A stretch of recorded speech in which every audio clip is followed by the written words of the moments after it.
Selamat datang Pak Napoleon Bonaparte. Bergabung bersama kita Bapak Jenderal Napoleon Bonaparte. Selamat datang.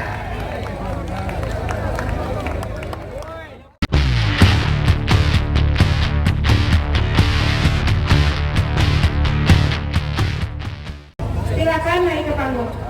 Setelah pernyataan sikap dari Poros Buruh, kami undang dari UIWO. Ada Pak Taufik Baudin, ada Pak Kuyun. Oh iya, ada di belakang. Siap. Setelah ini ya Pak, ada Pak Kusunarti. Kusunarti ada Pak Arif Minardi. Baik. Siap. Jangan naik semua terus, nanti takut podiumnya jatuh. Telur, kami silakan.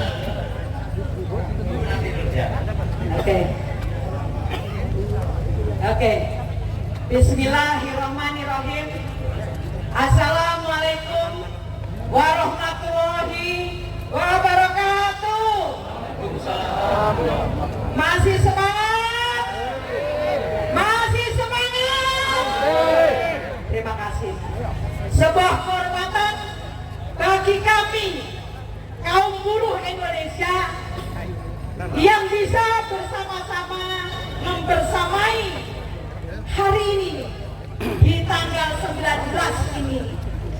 Apa yang harus kita lakukan bersama ini adalah sebuah perjuangan rakyat Indonesia yang hari ini tidak baik-baik saja. Betul tidak?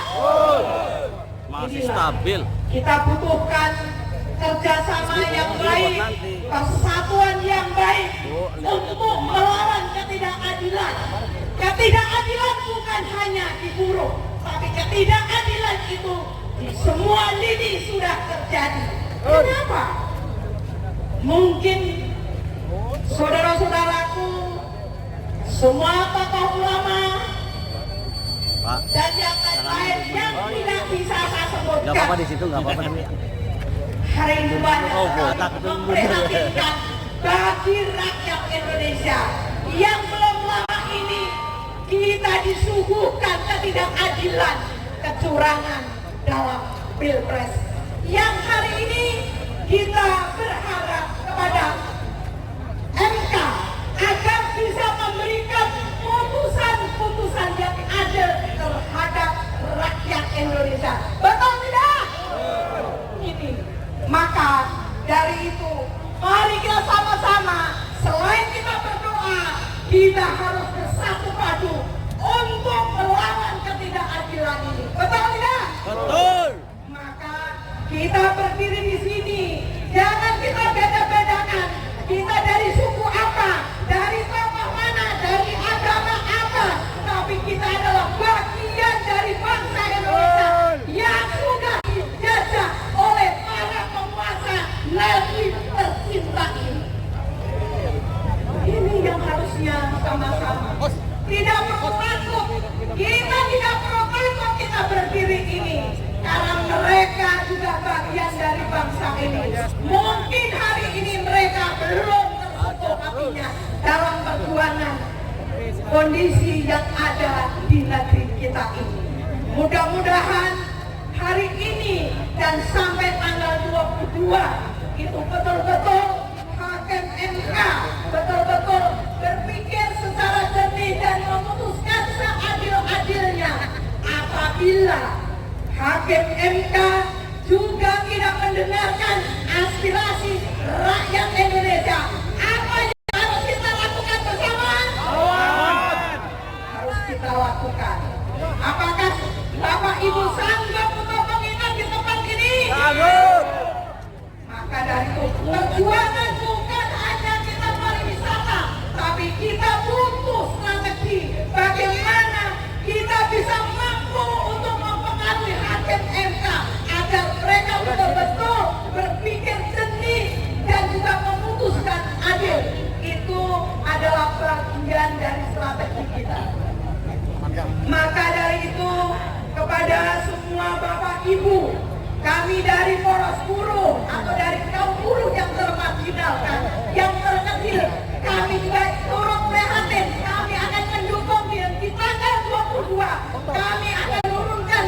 sebanyak-banyaknya agar kita mampu untuk mengepung jantung MK.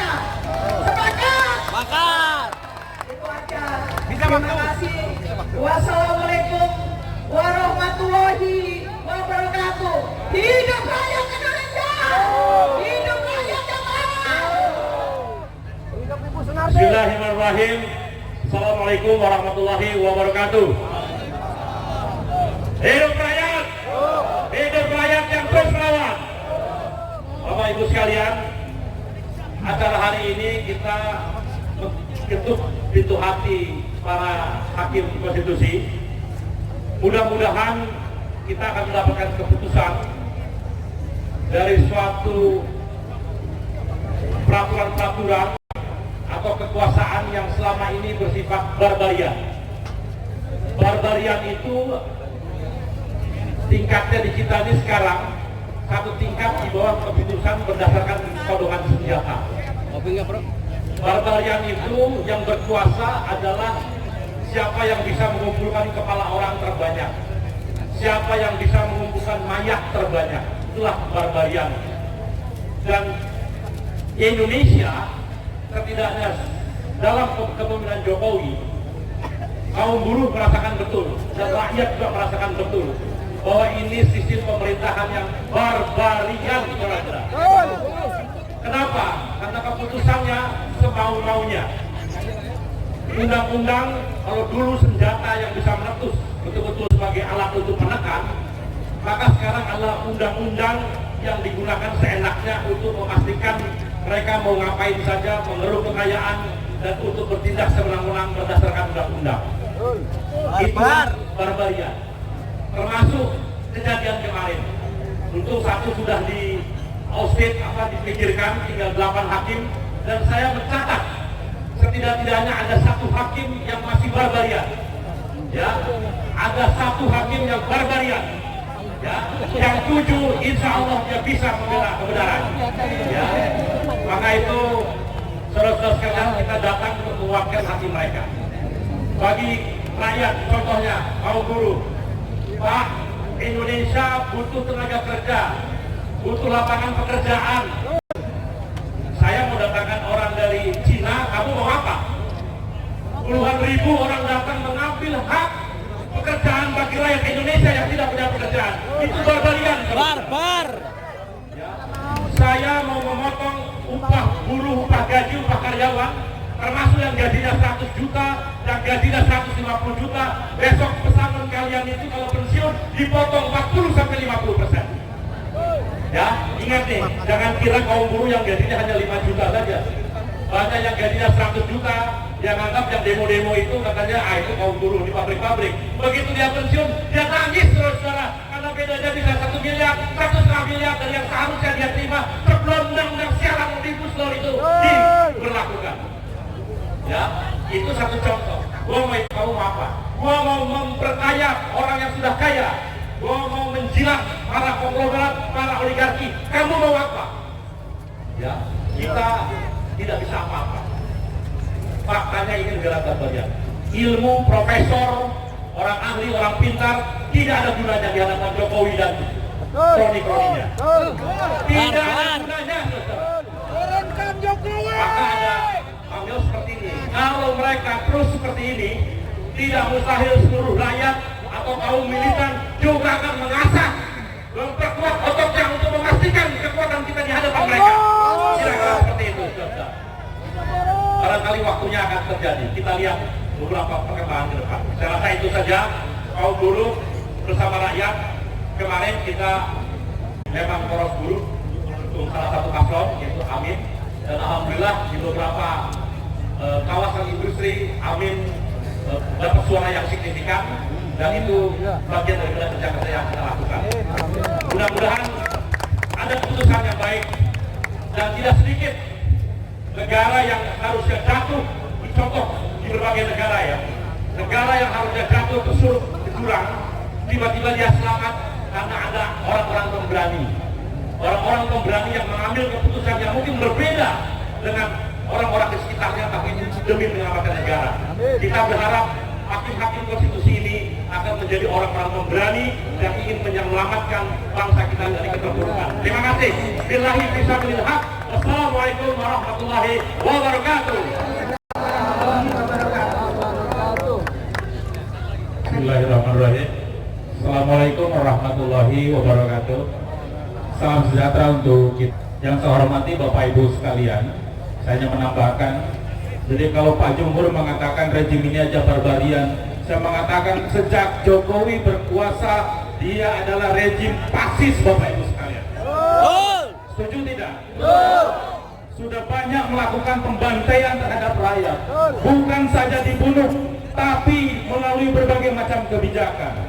Untuk itu, pada hari ini sampai tanggal 22, kita berharap kepada Mahkamah Konstitusi. Maka, jika Mahkamah Konstitusi tidak sesuai dengan harapan rakyat, tidak berani menegakkan keadilan, tidak berani mempertahankan demokrasi yang sudah diacak-acak oleh rejim Jokowi, maka rakyatlah yang harus bangkit untuk menangkap Jokowi. Siap Bapak Ibu sekalian? Karena hanya rakyatlah yang memiliki kekuasaan untuk meruntuhkan rezim zalim, Bapak Ibu sekalian. Saya kira dari sekarang, selain kita menguatkan Mahkamah Konstitusi, penting kita menguatkan barisan kita, bukan hanya sekedar gerombolan, tapi kita harus menjadi barisan yang kuat, sebagaimana para tentara yang harus satu komando. Maka setelah tanggal 22, mari perhatian kita geser kepada rezim Jokowi, kepada Jokowi, untuk kita tangkap oleh rakyat, diadili oleh rakyat. Itu saja dari saya. Billahi taufiq wal hidayah. Wassalamualaikum warahmatullahi wabarakatuh. Waalaikumsalam warahmatullahi wabarakatuh. Terima kasih untuk poros. Kami belakangan pada posisi ITB masih ada. Mana ITB? baik, sebelum dimulai, kami mohon ada yang kehilangan, ada ditemukan kunci sepeda motor Honda. Kami mohon ke belakang panggung, sebutkan nomornya dan bawa SMK. Selamat datang Pak Napoleon Bonaparte. Bergabung bersama kita Bapak Jenderal Napoleon Bonaparte. Selamat datang.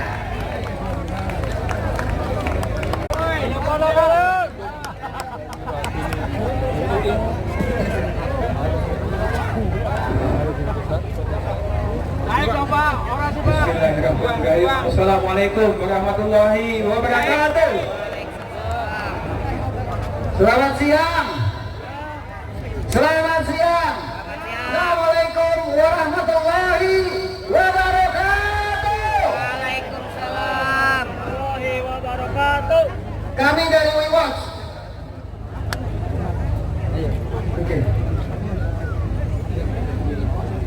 Kami dari WeWatch, seluruh alma-mater UI, ada yang ingin memberikan pernyataan dari abang kita, Abang Taufik. Terima kasih. Assalamualaikum warahmatullahi wabarakatuh. Ini pengantar untuk pernyataan. Saya hanya minta tolong simak baik-baik. Saya tidak akan teriak-teriak, tidak berteriak.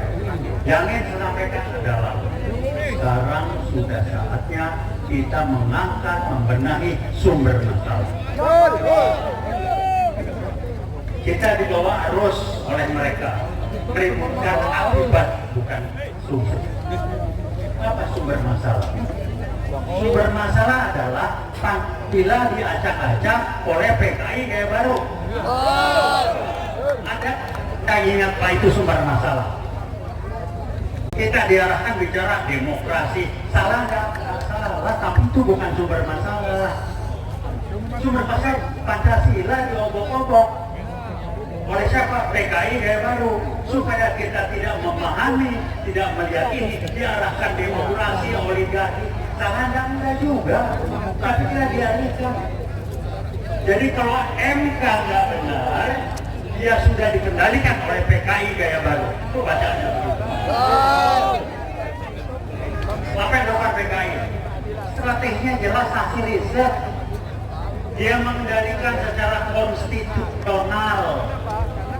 Aturannya dikendalikan supaya kita nggak bisa ribut. Kepres 22, Kepres 17, 22 apa ngomongnya?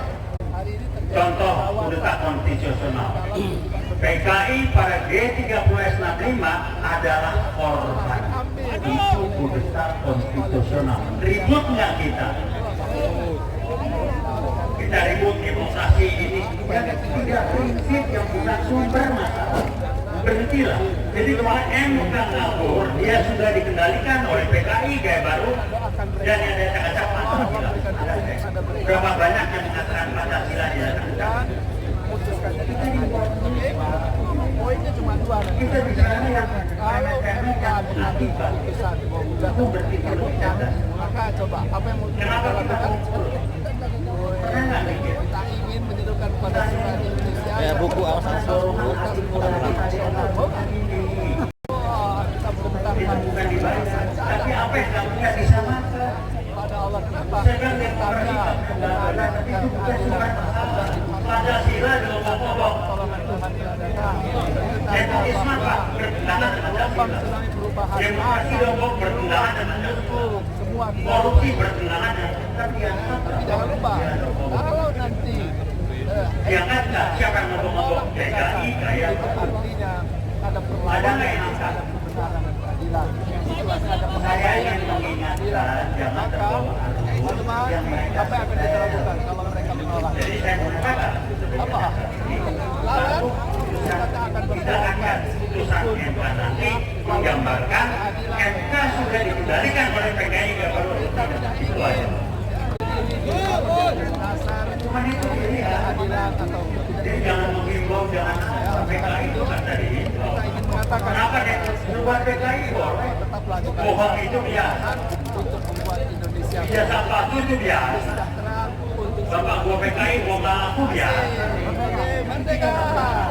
Karena dialihkan orang. Terima kasih. Bye bye. Jangan cuma teriak-teriak tanpa kita tahu apa yang kita lakukan. Mari berpikir Apa kabar? cari sumber masalah.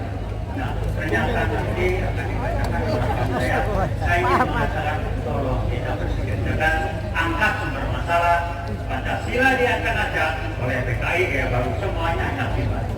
Jadi terakhir saya akan kembali bagaimana atau apa putusan MK adalah gambaran sejauh mana PKI kayak baru sudah bisa mengendalikan MK itu aja. Kalau putusannya tidak maunya mereka, MK masih kuat tidak bisa dikendalikan oleh PKI kayak baru. Jadi jangan urusan sama komunis itu jangan akhir urusan kita menang itu urusan kita nanti dan berapa kita sesuai. Jadi sekarang kita ingat lagi paham PKI tidak perlu sumber masalah sasarannya dapat Pancasila Jokowi. Tolong mikir, itu ada ingat. Terima kasih. Wassalamualaikum warahmatullahi wabarakatuh. Waalaikumsalam warahmatullahi wabarakatuh. Terima kasih, Prof. Selamat sore. Selamat sore, saudara-saudara yang hadir sini. Kami akan menyatakan sikap surat pernyataan terbuka UI Watch.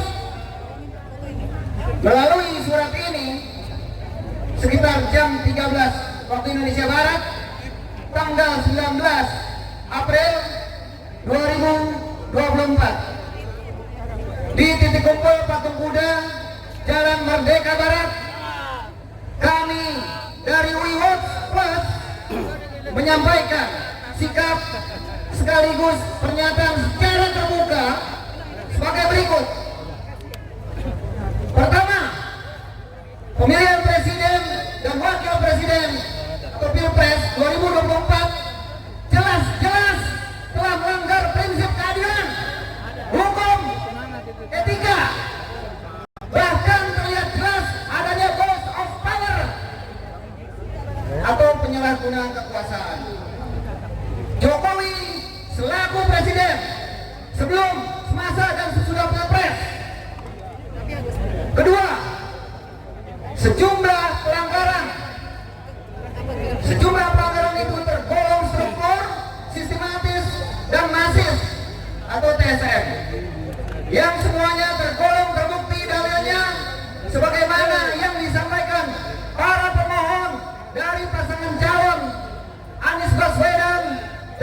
Iskandar dari 01 dan paslon Ganjar dan Mahfud dari 03. Ketiga, politisi bansos, politisasi bansos secara diskriminatif jelas-jelas melanggar konstitusi dan Undang-Undang APBN 2023 dan Undang-Undang Keuangan Negara. Apalagi sejak tahun 2022 distribusi bansos tidak lagi berbentuk barang, melainkan transfer langsung ke para penerima sesuai data yang telah terdaftar. Keempat, mobilisasi aparatur ASN, Polri, TNI sampai ke aparat kepala desa juga telah melanggar prinsip-prinsip netralitas mereka. Dan sikap aparat yang mengintimidasi jelas melanggar prinsip dan hak kemerdekaan rakyat dalam memilih. Terima kasih. Ya, lanjut ya. Surat pernyataan terbuka dari Bu Iwot. Saya lanjutin. Yang kelima, sementara kejahatan sistematik dalam kaitan IT, para hakim MK juga sudah mendengar langsung para ahli IT dari paslon 01 dan 03 yang terinformasikan ada data sekitar 38 juta pemilih merupakan data penggelembungan suara untuk paslon nomor 2. Yang keenam, sanggahan kuasa hukum pasangan Prabowo Gibran termasuk KPU dan Bawaslu tergolong tidak substantif atau sekedar ngomong yang tidak berkualitas. Mereka keberatan dengan kewenangan MK yang melebihi kewenangan dari sekedar mahkamah kalkulator ataupun terkait dengan masalah proses hukum administrasi pencalonan Gibran sebagai cawapres. Keberatan itu sangat melecehkan, merendahkan martabat MK atau Mahkamah Konstitusi. Sebab MK memang berhak menilai tidak hanya undang-undang dan konstitusi, tapi lebih daripada itu, etika. Karenanya, sebelum, selagi dan setelah Pilpres, MK punya wewenang penuh untuk hal ini. Ya.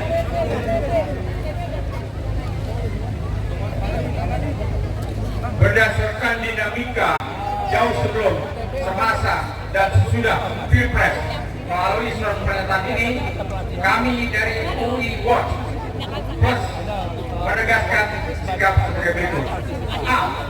Para hakim MK harus mampu menjaga integritasnya untuk memutus perkara sengketa Pilpres dengan penuh keberpihakan yang pro keadilan dan kebenaran. Seluruh elemen rakyat ada di belakang kalian. Jangan takut intimidasi terhadap siapapun, dan jangan udah luntur pada iming-iming yang telah bernilai ratusan triliun siap digelontorkan. B. Di tangan kalian saat ini marwah MK yang hancur gara-gara masuknya unsur nepotisme yang memanfaatkan Anwar Usman sebagai paman Gibran itu, insya Allah bisa dikembalikan. Ini momentum kalian dan waktunya saat ini, bukan nanti. C.